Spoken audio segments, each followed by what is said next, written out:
ANZAC Day means that we come together in one and we celebrate what soldiers have done for us and what they have given. To me, ANZAC Day means to remembering all of the soldiers, all of the people who fought in war and sacrificed themselves for our country. And if it wasn't for them, really, we wouldn't be living the happy lives we are right now. I like to congratulate them, just take the time to remember how our country came to be. ANZAC Day means to me that we all commemorate in our own special way, and kind of in the same way, we do it the same way. We all bake ANZAC biscuits, and some of us go to the dawn service even. Me and my mum, we would usually ride our bikes down, because my dad and my brother would usually just sleep in. And if we can't go to the dawn service, well, we can always watch it on TV. So to me, ANZAC Day is a really special time. It's like a good day to commemorate what the Australian troops and the New Zealand troops like sacrifice and what they put on the line for our country. ANZAC Day is really important to me because it's a time to reflect and remember those who have sacrificed so much for us so that we can have the freedoms that we do have today.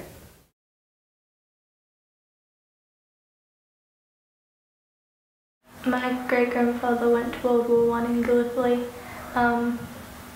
and he was one of the few Aboriginal men to fight that was in this local area. There are books that I have that have said letters home and stuff that have happened during the war.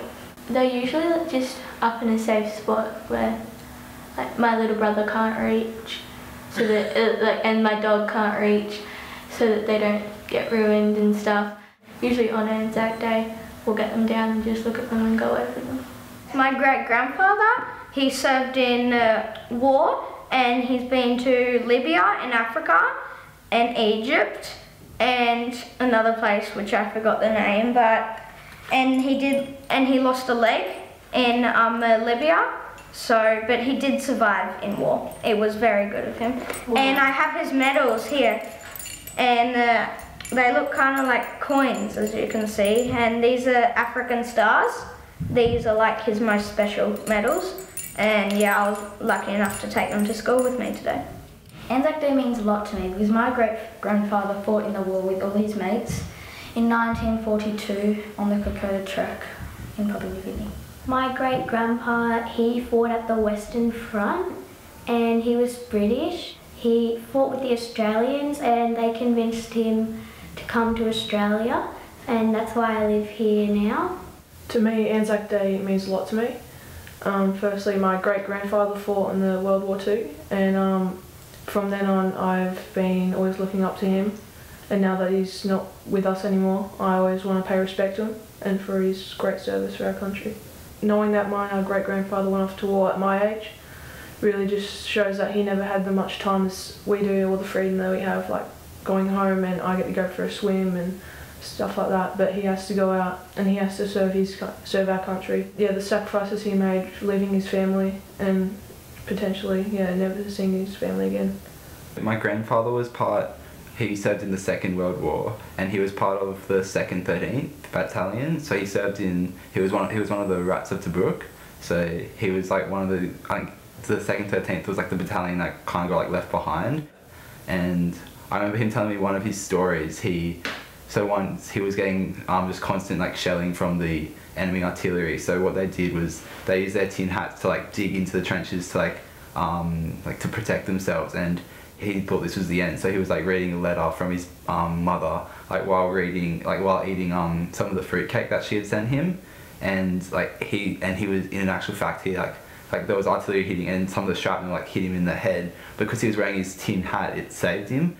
So he was just really lucky to be alive. So these are my granddad's medals. So he's served in quite a few different areas and countries and stuff. I was here when he received the Order of Australia medal, and that's from when he returned to Australia after his service. He did a lot of things with the veterans and taking care of them and making sure they're all right and stuff. So that's why he was awarded that medal. I've always marched with my granddad when he was alive, or with the school, currently, and I always wear his medals with pride and just take the day and the opportunity to like remember what like the medals signify and like how he like sacrificed everything for us.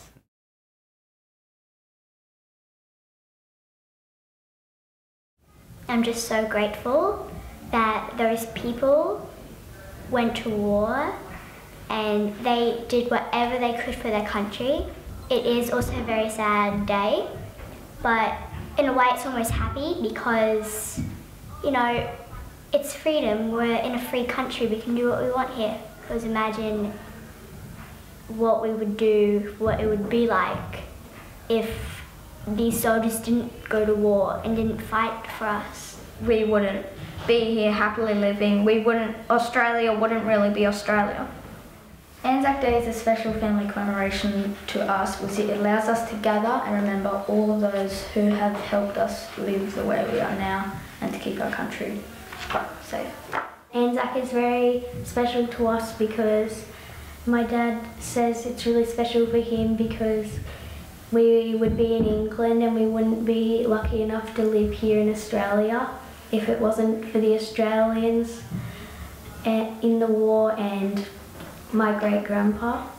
As I'm getting older, I think it's becoming more important to me because I realise the sacrifices that they've made. Like some people were my age when they went to war, and that's really quite daunting, and to know that they were there and, you know, being able to have the freedom that we have today, I think, yeah, it's really important, and I'm noticing that more as I'm getting older.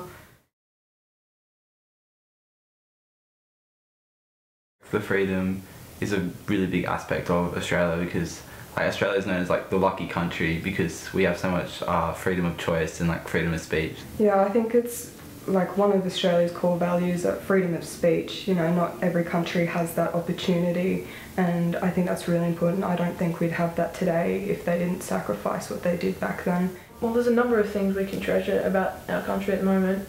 For example, going to school. My great-grandfather never went to school.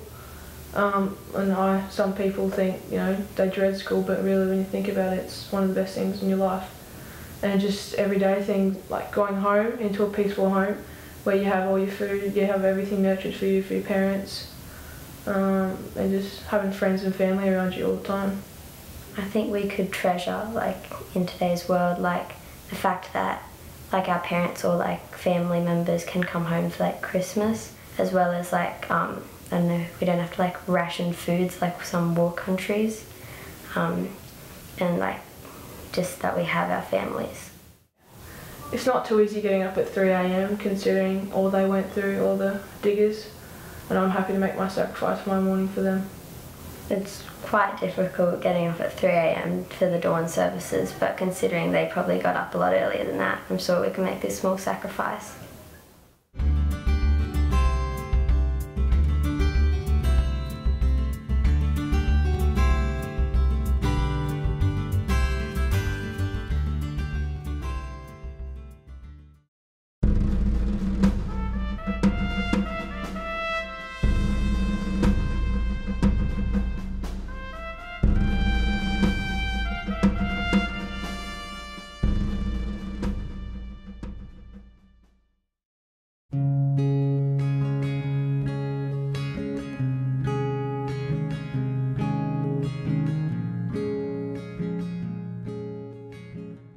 Changing from one career to another is challenging, but it's also it's even more challenging when military is your identity and it is your lifestyle. There's a very overly used saying, and it's you're a veteran, you're in the army, people hire you straight away. So what I was doing was I sort of had my cover letter and my resume, sort of standard CV stuff. I didn't really go into too much military lingo because I knew people wouldn't understand that, and I had no idea how to translate that from military talk to civilian talk. So I to be honest, I just left. I'd probably say 90% of it out. For the next 95 emails that I sent, I did not hear back from one. And the 96th, I think it was a job that I had applied for, and I got an interview. I was the top 5 to get out of 200 odd people, and I was pretty rapt with that. And I was like, oh, well, they're obviously seeing something on paper. Now's my time to impress in person. They rang me and said, sorry, you missed out. They didn't say why. Surely out of 96 odd people, I could get one job. When I left the regular army, I joined the public service in Canberra, and actually I didn't think there would be much of a difference because admin is admin, but it was a bit of a culture shock for me. I found it really difficult to adjust. Day to day I was like going out for a coffee and I was like justifying myself. I'm like, yeah, I went outside today. It was literally just me by myself drinking coffee, and I was like, no, I socialised. I talked to someone at the counter. You learn something in the military and then you think, oh, I can't use that in civilian street. That's where it's been great to see what your CV can look like after you get out of the military. Our job was to be a soldier, but we as people aren't soldiers. It was like almost like 8 months of being out of the army before I finally realised, which is pretty quickly, thankfully, considering some people go like years and decades without actually going to someone and going, I don't know what's going on. Our program focuses on really two elements, and that is the social aspect as well as the employment aspect with transitioning services for military. With the social aspect of the program, we really look at reintegrating back into those social activities, looking at getting back into health and wellbeing activities, looking at reconnecting with other veterans. The point of difference with the program is specialist case management. They will be supported throughout the process of looking for employment, as well as gaining employment, as well as post-employment. I think it's really helpful to have someone that goes to bat for us and says, don't just dismiss this person, take a look, interview them. To have someone understand you is just so amazing. It certainly has helped me because, I've done lots of things in my life and I look at it on paper and go, hey, that sounds really impressive, but I give it to a civilian person and they don't understand it. But if I give it to someone like Naomi, who is our coordinator, and she can sit there and says, oh, actually, yeah, I understand what that means, and she translates it into another language, that really helps. And then to relay that to someone else and say, hey, these programs are out there and they're there to help, and people are there to hold your hand. That's what it's all about, is having your brothers and sisters sitting there holding your hand. Some soldiers don't know how to sell themselves. They don't know how to translate their skills into civilian speak. I actually thought that all the skills that I had were completely useless and no one would really care about them, combined with the fact that I had this perceived image that everyone, when they heard you were in defence, they were like, he could probably be aggressive and violent. We'll just shove him to the side a bit and we'll go to the next person that's got something similar. So together we worked on a resume that could actually sell his skills and what he could actually bring to the civilian workplace, so how his military skills really translated into those civilian skills and what he could bring to the civilian workplace. So where they are employed in these amazing roles in the military, and they have learned all these skills in terms of excellent communication skills, fantastic time management, the technical abilities of the job and adaptability to change.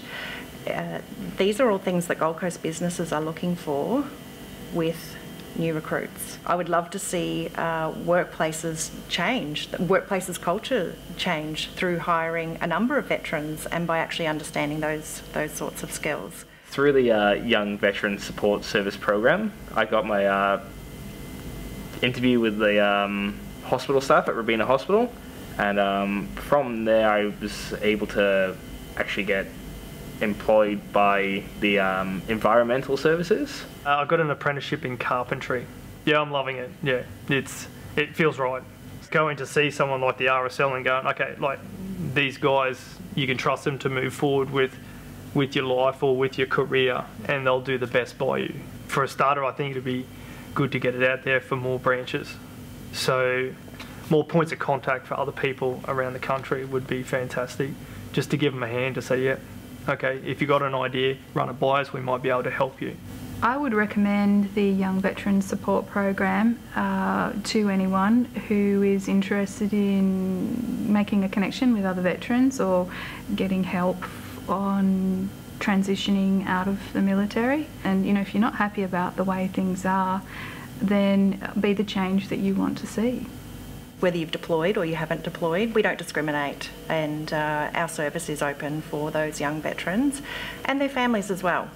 For the ones that are feeling like I did, like we hadn't deployed, we didn't deserve the help of programs that were there for people that were in the army and had deployed, you definitely need to step out there, because I don't think if I hadn't stepped out I wouldn't have gotten that job, and I definitely would still be trying to like make ends meet from week to week and just living off what I could. And I always say take baby steps, and that baby step might be going to a coffee catch up. It might be going to a hydro session. It might be going to another PT session. It might be going to a surf initiative. It might be just doing one thing. Hey, you don't have to participate, but you just arrive, just stand there and say, hey, I just got out this time ago. I was at this unit. Because guaranteed you might find someone from that same corps, someone from that unit, someone got out the same year. There is some that you're going to have in common. And it might just be the same service. Hey, I was in the Army, or I was in the Navy, or I was in the Air Force. It might be just that one thing. Just take that one tiny baby step. We that have returned home, we're here. We get to see our family. We get to wake up each day and go to the beach, or you know, ring your mate and go for a beer.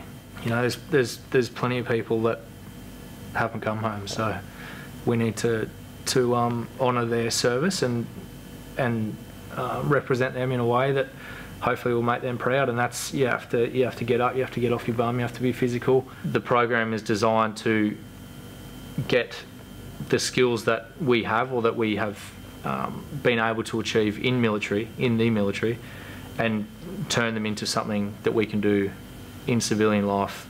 Every placement of a young veteran is a win, because changing careers for anyone is really difficult, let alone if you've come from military. So seeing an ex-military member being placed in a job that's not only fulfilling but enjoyable for them is really important. I see that as a massive win.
A war's a bit like I suppose, a bit like a motor vehicle accident. You have the same thing. You have the violence of the crash of the vehicles, and then you have the violence and the vulgarity of people being severely injured. The difference is that being in a war is a bit like being in a car crash on a daily basis, and it's not the most pleasant experience.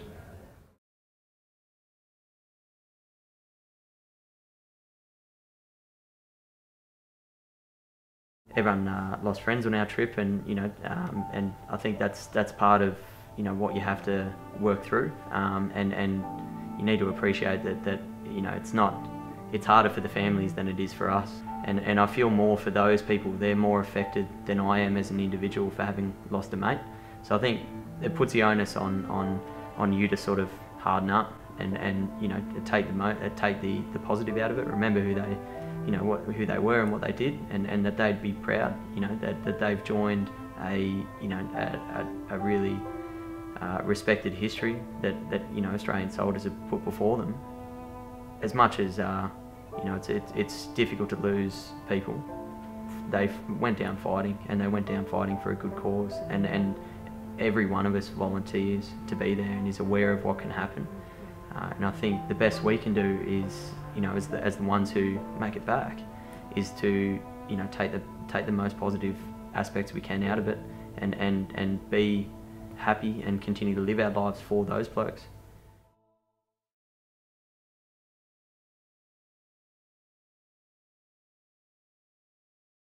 Some years later, I was in Sydney, and my life was in tatters at the end of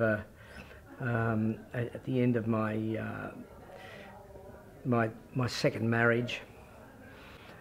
I picked up a letter from the letterbox, and I opened it up, and it was typewritten, and it said, "You may not remember me, but one day in Vietnam, I was riding with you guys.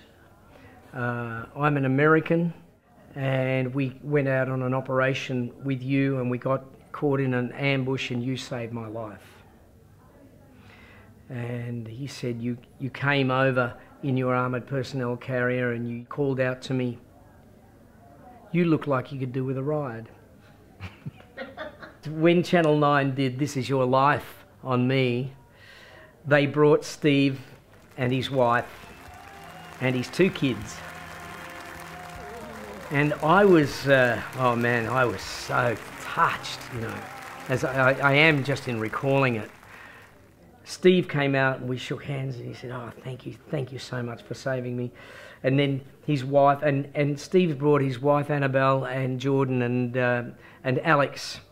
And Annabelle, Jordan and Alex came out, and they turned around. And Annie said,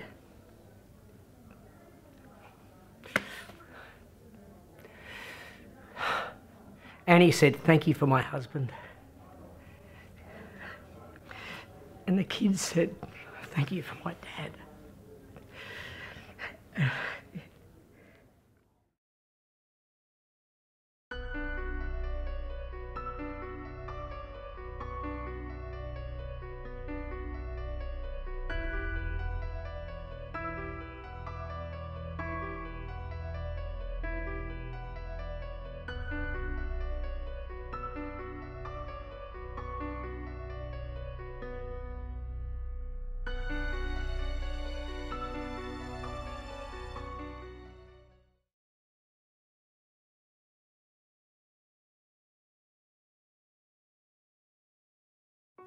You know when you know something's wrong, you really do know something's wrong, but you just don't know what. And that's the way I was feeling. I didn't believe I needed help. I'm a big man. I'm physically strong. Mentally, I thought I was invincible. I didn't need help. I was the help. We all think we're an alpha male, especially in the job that in the army. Yet you have to think that. They teach you to be decisive. They teach you, you know, to make decisions, to stand your ground.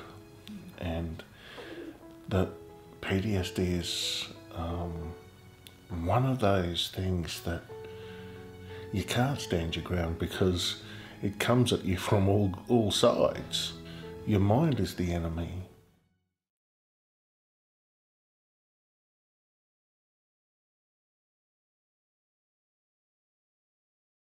All in all, you never knew from day to day whether you were going to be alive tomorrow. You're frightened because you never knew what they were coming up to. You never knew whether they were going to get have a Barney and stick a bayonet through you, or like didn't mean anything.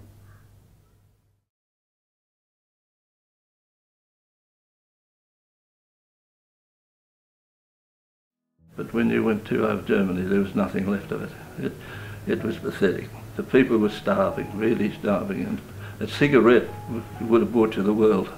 That's what it was. It was pathetic to see. I think the average German were just like the average person, like the English and like ourselves. I mean, they were told to go to war and they went to war. You know, the average fellow was average German I spoke to. They were bitter already. Like they had bad memories the same as we had.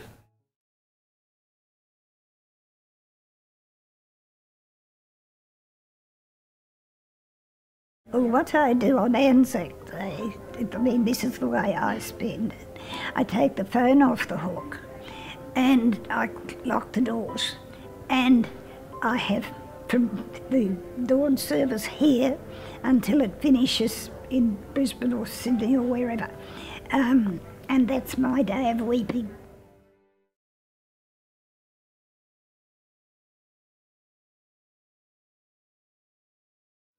Some people think that to remember something is a passive occupation.